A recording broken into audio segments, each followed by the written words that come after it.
Jumpa lagi di Adebo TV. Ya, kali ini kita mau bahas tentang sebetulnya ini hasil perjalanannya Gatot ke Amerika. Ya. Tapi lebih tepatnya ini tentang teknologi-teknologi Intel terbaru yang baru saja diperkenalkan di Amerika Serikat di acara Intel Vision 2022.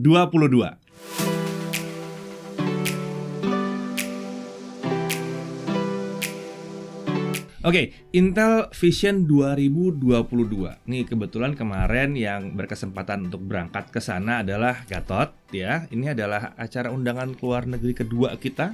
Ya. Ya, setelah bertahun-tahun ya. 2 tahun lebih ya. 2 tahun lebih. 2 tahun lebih. Desember kemarin sempat ke Hawaii, sekarang dia ke mana? Ke Dallas, Texas. Oke, Dallas, Texas. Untuk acaranya Intel Vision 2022. Ini apa sih yang dilihat di sana? Apa sebetulnya yang dilihat? Ini Intel Vision 2022 ini bisa dibilang ajang pameran teknologi terbaru dari Intel untuk industri yang ada di sekitar kita. Jadi ini emang untuk levelnya untuk korporat. Level korporat. Bosen dong. Nggak juga ya. Nggak juga. Namanya teknologi baru. Teknologi baru. Apa aja? Beberapa contoh diantaranya ada teknologi AI, Artificial Intelligence. Ini semuanya ngarah ke situ terus. Kecerdasan buatan. Ini gue kemarin sempat lihat kayaknya ada di demoin ada traktor untuk pertanian gitu, dia pakai AI. Traktor pakai AI. Oke. Dan terus, Intel ikut campur di situ. Iya, ikut campur. Oh iya, buat kalian yang belum tahu, kalau dulu kita pernah bahas soal Nvidia ikut campur di macam-macam. Intel ini juga sama kelakuannya nih. Iya. Namanya doang terkenalnya buat prosesor, tapi ikut campurnya kemana-mana sampai traktor gitu ya. Pakai AI itu apa lagi? Udah itu ada teknologi keamanan dari Intel ini buat verifikasi keamanan untuk apa? Kalau misalnya perusahaan mau ngejalanin program mereka di cloud computing. Untuk cloud berarti? Ya, untuk keamanan ya, gitu. Terus ada apa lagi? Terus ada prosesor untuk server. Oke. Ini ada Xeon baru di sini. Terus ada GPU untuk server juga. Ini menarik. Tiba-tiba GPU udah buat server. Iya. Datang aja belum ke sini. Nah, itu yang buat desktop aja belum. Iya. Laptop juga belum datang. Tiba-tiba ada GPU untuk server. Tapi emang ini ya, emang Intel kan awalnya GPU barunya, discrete-nya ini diarahin ke laptop dulu, habis itu ke desktop, setelah itu baru ke server. Iya. Ya kan? Berarti lu udah kasih lihat yang servernya? Iya, servernya udah dikasih lihat malah. Kecepatan. Terus habis itu ada apa lagi? Ada teknologi jaringan juga. Networking. Intel juga terkenal di networking. Terus ada masih banyak lagi ya. Oke, tapi itu banyak kan buat korporat, buat enterprise, iya, sama ya buat yang di luar yang kita perkirakan tiba-tiba traktor gitu ya. Ada yang nyangkut nggak sih ke pembahasan-pembahasan kita yang sering kita bahas gini, ada nggak sih? Sebenarnya masih ada beberapa yang nyangkut, yang kadang-kadang dia beberapa penjelasan tiba-tiba nyelip aja itu yang nyangkut ke kelas consumer. Nah, apa aja nih? Ini yang pertama ini prosesor laptop terbarunya Intel. Ini seri HX. Oke. Berarti kenceng karena H itu udah kenceng. Ini X ekstrim. Oh, ekstrim. H ekstrim. Oke, kayak i9 belum cukup ekstrim aja. Oke, terus. Jadi ini prosesor ditujukan untuk laptop gaming dan laptop yang workstation.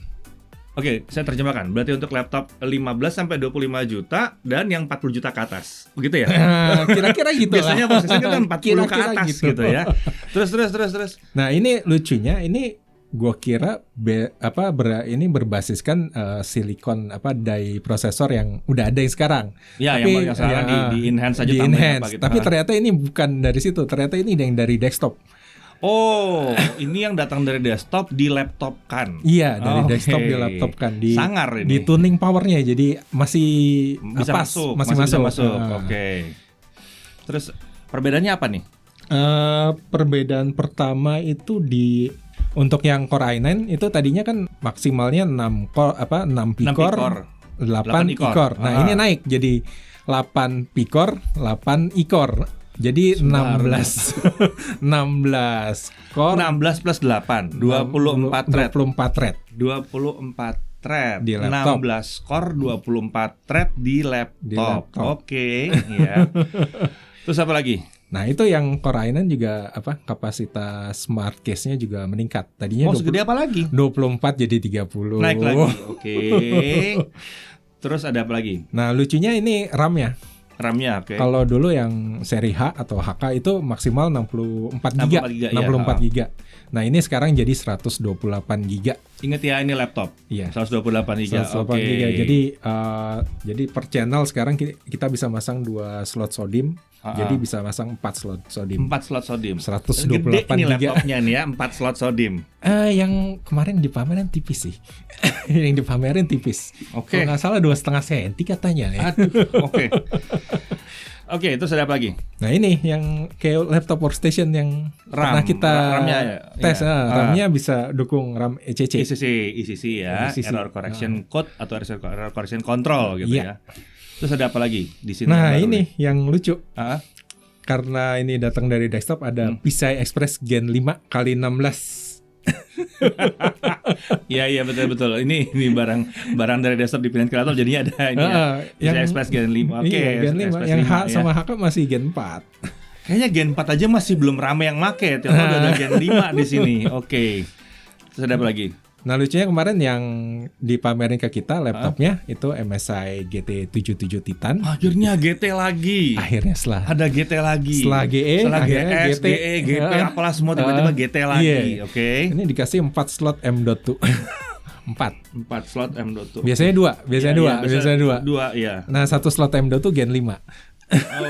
Oke. SSD-nya ada itu ya. Kayaknya dikit lagi ada nih. Dikit lagi ada nih harusnya ya. Lalu, nah ini satu yang menarik dari HX ini. Tadinya kita kira kan HX i9 kanan i9 harusnya. Ada Core i7 sama Core i5 ya. Ada i5. Okay. Jadi selamat bingung ya. Nah, gue berharap bisa di bawah 20 juta sih ada yang i5. Ya tergantung sih kalau masih pakai ECC terus workstation, fitur-fiturnya tambah itu dengan udah susah. Agak susah itu. Sertifikasi itu kan yang bikin nggak bakal bisa murah ya. Nah, terus ada apa lagi nih? Bisa overclock nggak nih? Iya benar, kan HX Extreme. Oh iya. Bisa overclock. RAM-nya bisa di overclock, core prosesornya bisa di overclock. Oke. Terus ada laptop apa aja yang katanya mau pakai HX-nya apa aja? Kemarin sih kita belum banyak yang muncul di area pameran sih, tapi katanya Asus, Dell, Gigabyte, HP, Lenovo, dan MSI itu udah siap pakai untuk prosesor Intel HX ini. Asus, Dell, Gigabyte, HP, Lenovo, MSI. Sisa Acer doang kayaknya ya. Nah itu kita tungguin aja gimana nantinya. Mungkin kelewat sebentar ya. Mungkin. Oke, jadi HX ya, ada prosesor baru yang HX yang ya mungkin kita akan bisa lihat ya di sini. Ini desktop masuk ke laptop. Lalu ada apa lagi selain HX ini? Nah ini kita kan pernah bahas Intel vPro. Iya. Ya ini vPro di Past Vision 2022 ini Intel ngedefinisiin vPro lebih jauh lagi. Ada beberapa kategori lagi sekarang. Oke, ada kategori vPro. Yang pertama ada vPro Enterprise. Ya, ini vPro yang ini bisa dibilang ini vPro yang kita kenal selama ini yang kemarin kita demoin. Buat yang nggak tahu soal vPro udah ada video ya. Soal vPro udah spesial, ada video sampai the live berapa kali kita bahas soal vPro ya. Udah berapa kali itu?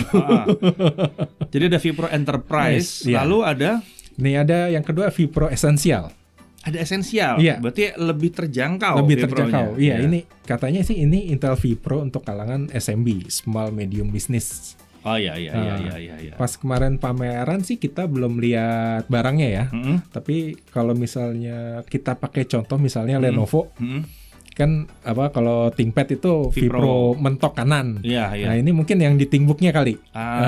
Yang versi murah. Terjangkaunya. Jadi yang pakai vPro ini, yang vPro Essential ini bakal lebih murah daripada yang mentok kanan.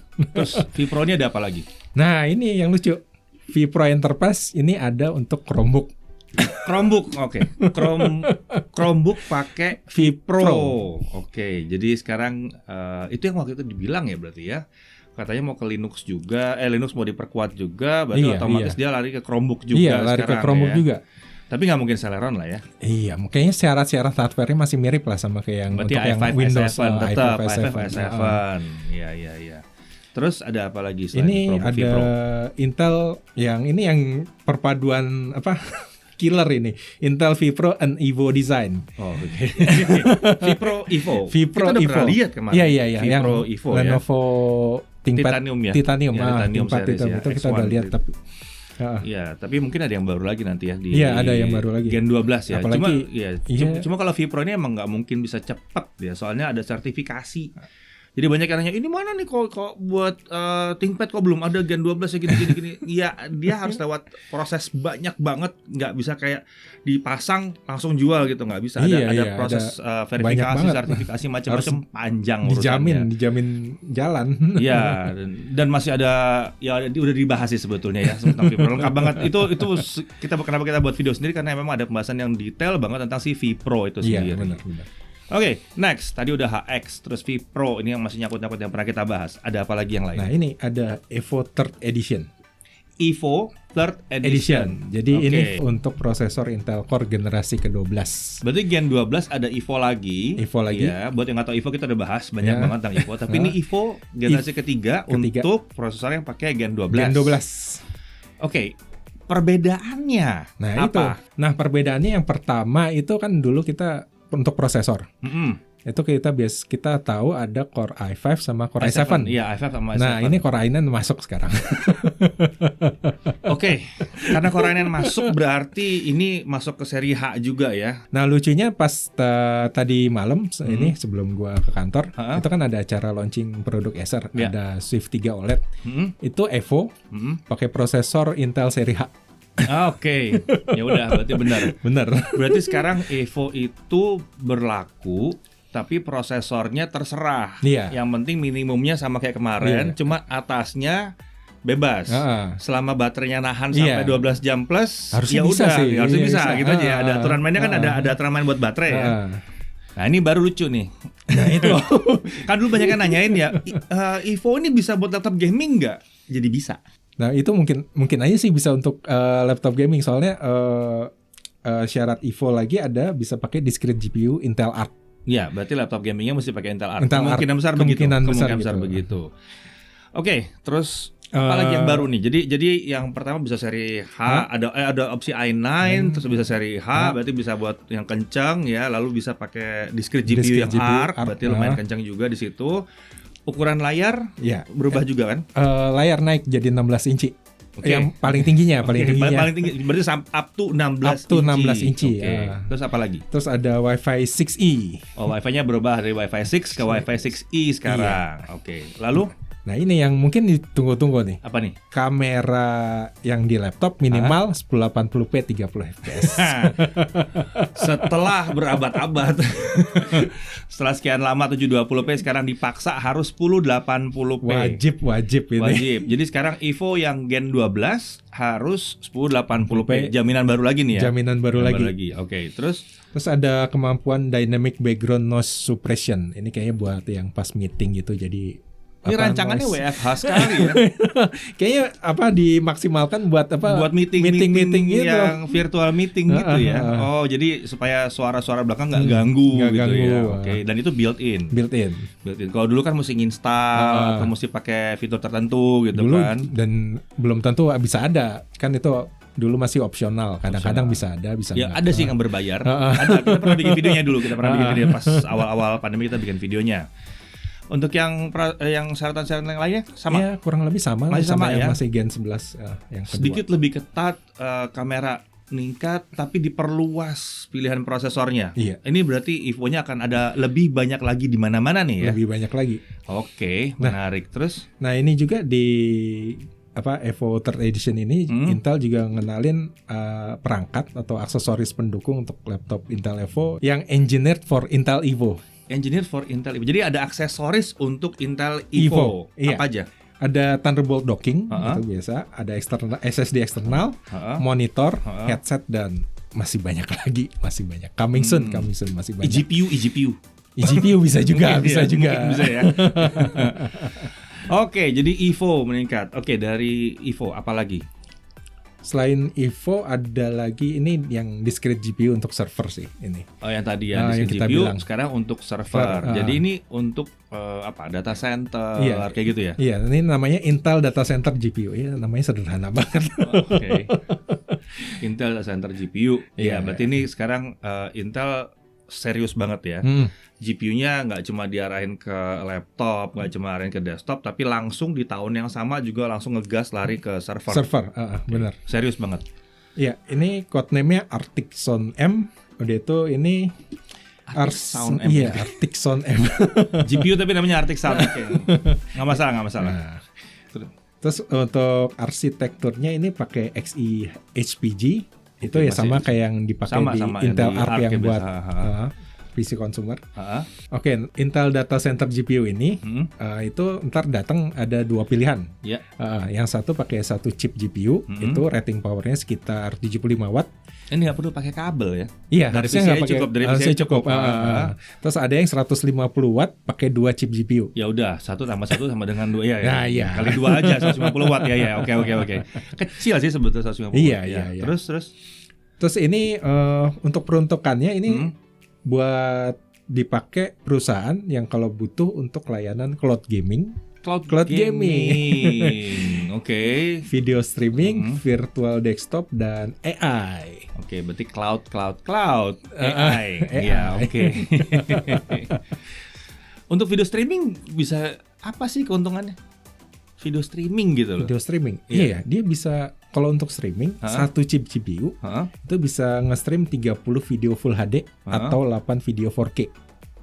Tinggal dihitung aja ya jadinya ya. Jadi kalau kita mau bikin layanan video streaming, satu GPU bisa untuk 30 video Full HD. Ya, berarti 30 orang mau nge-stream itu satu VGA, satu bisa, GPU, satu GPU. Oh, oke. Berarti kalau 30.000 1.000 ya. Iya. Pinter juga. Oke. Terus bisa apa lagi dia? Terus untuk kalau buat cloud gaming, dia bisa nge-stream sampai 40 stream. 40 stream cloud gaming di 720p 30 fps. Make sense. 720p 30 fps. Ya, terus kalau misalnya di virtual desktop dia bisa bikin sampai 60 virtual desktop. 60. Banyak banget. Lumayan ya. Jadi ini kelihatan tujuannya Intel di sini memang buat layanan yang cloud di sini ya, layanan cloud ya. Cloud compute. Compute. Nah, di Intel Data Center GPU ini ada yang menarik sih yang yang kita harapin dari kemarin ada. Dia bisa encode video AV1 secara hardware. Oke. Kemarin kita kan yang Iris itu cuma bisa decode, kita playback pakai hardware. Ini bisa encode AV1. Itu bisa AV1. Jadi buat video editing ini kayaknya akan menarik ini. Jadi buat cloud based video editing mungkin menarik ya. Iya. Jadi cloud based video editing ya. Jadi komputernya di cloud gitu. Oke, Indonesia ada yang mau bikin. Ya biar siapa tahu kan kampus-kampus DKV jadi nggak usah beli alat lagi gitu ya. Cloud bener. Aja. Butuhnya internet aja. Bayar internet aja pakai server cloudnya. Terus ya mau ngedit segala macam nanti di encode-nya pakai AV1. Jadi lebih kecil videonya. Iya, benar. Sekitar 30% lebih kecil. Ya, sekitar 30% lebih kecil. Iya.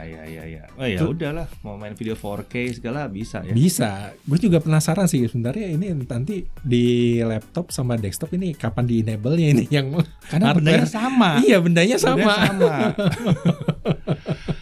Oke. Jadi itu aja tuh. Ada lagi? Apa itu aja? Kira-kira untuk yang nyangkut ke pembahasan kita ya. Kurang lebih seperti itu aja. Oke, jadi kelihatan ya bahwa Intel ini awal tahun ini bukan bahas soal prosesor 12 Gen yang baru doang, yang biasa doang, yang buat laptop gaming, yang buat laptop tipis itu nantilah ya. Nanti itu udah ada semua. Udah ada. Ini go beyond, lewat dari situ, lebih jauh lagi dari situ. Ya, jadi untuk workstation, terus buat cloud computing di situ ya. Banyak. Ya, jadi menarik ya. Jadi ada banyak teknologi-teknologi yang memang ditampilkan di acara itu. Kalau kalian mau lihat itu cek aja Intel Vision 2022 itu ada rekaman-rekamannya ya. Ada replaynya ada di YouTube. Ada replaynya ada. Kalau mau dicek itu masih banyak lagi sebetulnya dibahas itu, dan tidak terbatas PC doang, laptop doang enggak. Luas. Luas banget. Pembahasannya luas. Cuma kali ini yang kita sajikan kali ini memang yang banyak nyangkut dengan pembahasan-pembahasan kita selama ini.